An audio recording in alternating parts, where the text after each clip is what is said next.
Lead India के सभी दर्शकों को भारत माता की जय, वंदे मातरम। दोस्तों, अभी मैं आया हूं गोरेगांव में और गोरेगांव में यहां पे शिवसेना के बहुत सारे कार्यकर्ता हैं जो हम उनसे जानेंगे जो कि अब की बार 400 पार होने वाला है या नहीं। सर नमस्कार, आपका स्वागत है लीड इंडिया में। सर, अभी एक नारा दिया गया अब की बार 400 पार, तो क्या आप लोग जिस तरह से जोश शोर से इस पार्टी में ज्वाइन किए हैं, शिवसेना में ज्वाइन किए हैं, तो क्या अब की बार 400 पार आप लोग पूरा करके रहेंगे? कैसे देखते हैं? पहली बार मैं आपको एक बोलना चाहता हूँ। हाँ। हम लोग शिवसेना में हैं। हाँ। और सिर्फ नेतृत्व हम लोग ने चेंज किया है। हाँ। हम लोग एकनाथ शिंदे के नेतृत्व में हम लोग अभी काम करेंगे। धनुष्य बाण उधर ही है और शिवसेना 4 अक्षर भी उधर ही है।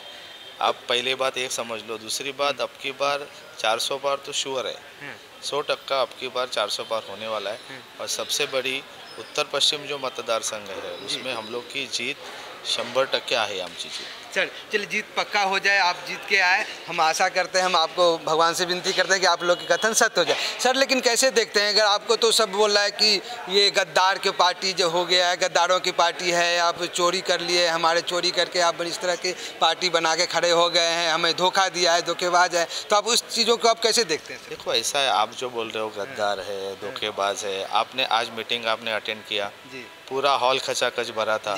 अगर हम लोग गद्दार रहते, धोखेबाज रहते तो लोग हम लोग को स्वीकार नहीं करते ना। अब लोग देखो, हम लोग प्रतिनिधि, हम लोग की जनता में जाएंगे। कौन भाषण में गद्दार बोलता है या क्या बोलते हैं उसको गद्दार बोलते हैं, उसका इम्पोर्टेंट नहीं है। सर वो बोलते हैं हमारे पापा का पार्टी था, पापा ने बनाया था, तो ये पार्टी का अधिकार भी मेरा था, तो दूसरा कोई कैसे चला सकता है?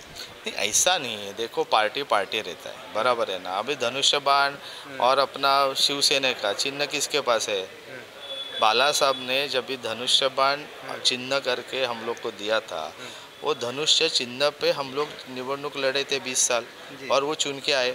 शिवसेना, शिवसेना 4 अक्षर हम लोग के पीछे थे, 25 साल से हम लोग नगर सेवक है, वो 4 अक्षर पे हम लोग चुन के आए। तो हम लोग वही सोच रहे हैं कि बाला साहब ने जो चिन्ह दिया है, बाला साहब ने जो शिवसेना नाम दिया, उसके साथ हम लोग हैं। हम लोग को सोचना कुछ नहीं है। सर तो क्या लगता है कि अभी जो आप 400 का पार का जो नारा लेके चल रहे हैं, जिस तरह से आप लोग जोश उमंग दिखा रहे हैं, तो ये शिवसेना गोरेगांव में किस तरह का प्रभाव दिखा पाएंगे आप लोग? देखो गोरेगांव की जो रणनीति है और सीट सर किसे लगता है कि क्या मिले, किसे मिलेगा सर? अभी तक अभी काफ़ी टाइम निकल चुका है, अभी 40-42 दिन शायद बचा है, तो इस दिन में अभी कितना काम भी तो बाकी रहेगा, प्रचार प्रसार ये, लेकिन यहाँ पे सीट डिक्लेयर नहीं हुआ है। अभी आपको आरोप लगता है कि पहले सीट कंफर्म तो कर ले, सीट कंफर्म ही नहीं हो पा रहा है। नहीं, ऐसा कुछ नहीं है, रणनीति का ही मुद्दा है। सीट कंफर्म होगी अभी 2-3 दिन में, मुझे लगता है कि कंफर्म होने वाली है। कौन सा पक्ष से देख रहे हैं सर? मेरे को लगता है कि देखो, मैं शिवसेना का प्रतिनिधित्व करता हूँ, मुझे लगता है कि ये सीट शिवसेना को मिलनी चाहिए।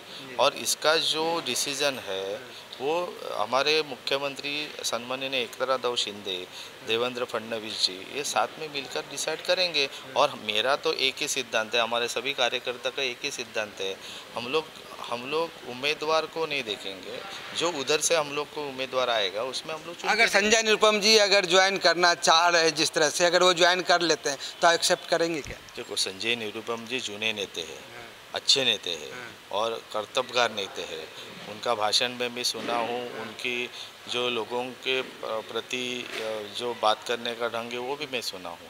देखो, ये उनको पक्ष में लेना कि नहीं लेना, ये ऊपर वालों जो सीनियर लोग हैं, सन्माननीय CM जी है, मुख्यमंत्री एकनाथराव शिंदे, उनका डिसीजन है। वो अगर स्वीकार करेंगे तो हम लोग भी स्वीकार करेंगे। सर अभी संजय निरुपम का एक प्रेस कॉन्फ्रेंस आया हो रहा था, तो उसमें मैंने पूरा देख रहा था, उस बोले थे कि शिवसेना का ही नेता खिचड़ी चोर है।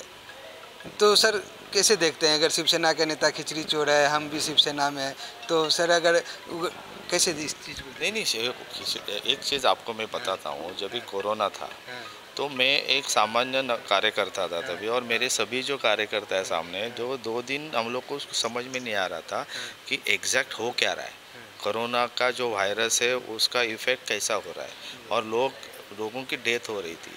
हम लोग का कार्यकर्ता जब भी रुमाल बांध के हम लोग बाहर निकले थे, लोगों की सेवा करने के लिए, लोगों का आरोग्य का ख्याल रखने के लिए हम लोग बाहर निकले थे।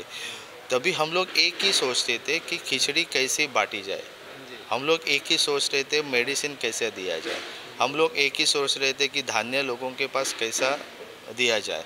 हम लोग कोई कॉन्ट्रैक्ट सिस्टम या कोई कॉन्ट्रैक्ट लेने की हम लोग नहीं सोच रहे थे। देखो एक चीज़ है, तभी लोगों को हम लोग की ज़रूरत थी, मेडिसिन की ज़रूरत थी और वो देने की हम लोग ने कोशिश की। सर उन्होंने पूरा प्रमाण दिया है कि शिवसेना नेता खिचड़ी चोर है, पूरा नहीं नहीं, किस किस अकाउंट में कितना पैसा गया है पूरा दिखाया। देखो वो जो चीज़ है ना, उन्होंने जो दिखाई है वो अभी उनके ऊपर कार्रवाई चालू है, बराबर है ना। मैं तो वही उसके ही खिलाफ हूँ। मैं एक ही चीज़ आपको मैं पहले ही बोला कि हम लोग जब भी खिचड़ी बांट रहे थे, धान्य बांट रहे थे, लोगों की सेवा कर रहे थे, ये जो कॉन्ट्रैक्ट सिस्टम में कॉन्ट्रैक्ट ले रहे थे ना, वो गलत ही है। वो मौका ऐसा था कि लोगों की सेवा करना, कॉन्ट्रैक्ट में खिचड़ी बनाना और जो अलग अलग किस्म के कॉन्ट्रैक्ट है जिसमें घोटाला हुआ है, वो चीज़ तो गलत ही है। जो गलत है वो गलत है, लोगों के प्रति वो गलत है तो गलत ही है।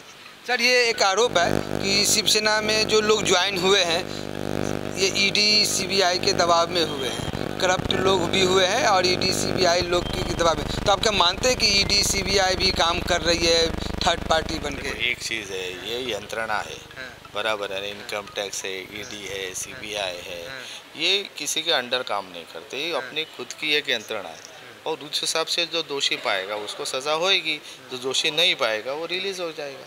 तो आपके हिसाब से शिवसेना में जितने लोग 40 के 40 जो आए हैं ये हनुमान जी के प्रभाव से, हनुमान चालीसा के प्रभाव से आए हैं, कोई सीबीआई और ईडी वीडी से नहीं आए हैं? ये मुद्दे मेरे नहीं है ना कि मैं उसको प्रेडिक्ट करूं कि कौन गलत है कौन सही है। जो न्याय व्यवस्था है, भारत की जो न्याय व्यवस्था है वो अंधी तो नहीं है, बराबर है, उनको सब दिखता है बाबा, सही क्या है गलत क्या है। आखिर में जो सत्य है वो सत्य बाहर आएगा, वो झूठ है झूठ बाहर आएगा। उसमें हम लोग को क्या सोचना है, हम लोग सामान्य कार्यकर्ता है, हम लोग को निष्ठे से काम करना है। धनुष्य बाण और शिवसेना के पीछे हम लोग सब खड़े हैं। ये उत्तर पश्चिम मतदार संघ में हम लोग को ये सीट कैसे भी करके चुन के लानी है, ये निष्ठा से हम लोग बाहर निकले। सर आप ओरिजिनल में भी हैं, यूबीटी में भी थे, तो सर कैसा लगा, वो अच्छा लगा काम करके या अभी यहाँ काम करके अच्छा लगा? नहीं, मैं तो सीधा बोलता हूँ, मैं दिल से बोलता हूँ कि मैं हिंदू हृदय सम्राट सर सेनापति बाला साहब ठाकरे का एक शिवसैनिक हूँ। उन्होंने मुझे भर भर के दिया है, अच्छी तरह से मुझे उन्होंने ट्रेन किया है। अभी जो मैं एक चीज़ मैं आपको बोलता हूँ, जो सम्माननीय मुख्यमंत्री एकनाथ शिंदे साहब है, उनका काम करने का ढंग रात को 3:30-4 बजे भी लोगों को मिलते हैं, वो बड़ी बात है। और मैं जब जैसे ही मैं उनका नेतृत्व स्वीकारा हूँ, मैं आज उनको मैं कम से कम 7 से 8 बार उनको सामने सामने डिस्कस किया हूँ, बात किया हूँ। हर एक चीज़ में वो पूछते हैं क्या करना है और स्वप्निल के नाम से मुझे जानने लगे, स्वप्निल टेम्बोलकर। ये हम लोग का कार्यकर्ता के लिए बहुत बड़ी चीज़ है। मैं एक बात बोलता हूँ, हमारे सम्माननीय मुख्यमंत्री एकनाथ शिंदे, आज मैं उनके साथ जो हूँ मैं बहुत खुश हूँ। तो दूसरी बात, अब की बार 400 बार तो श्योर है।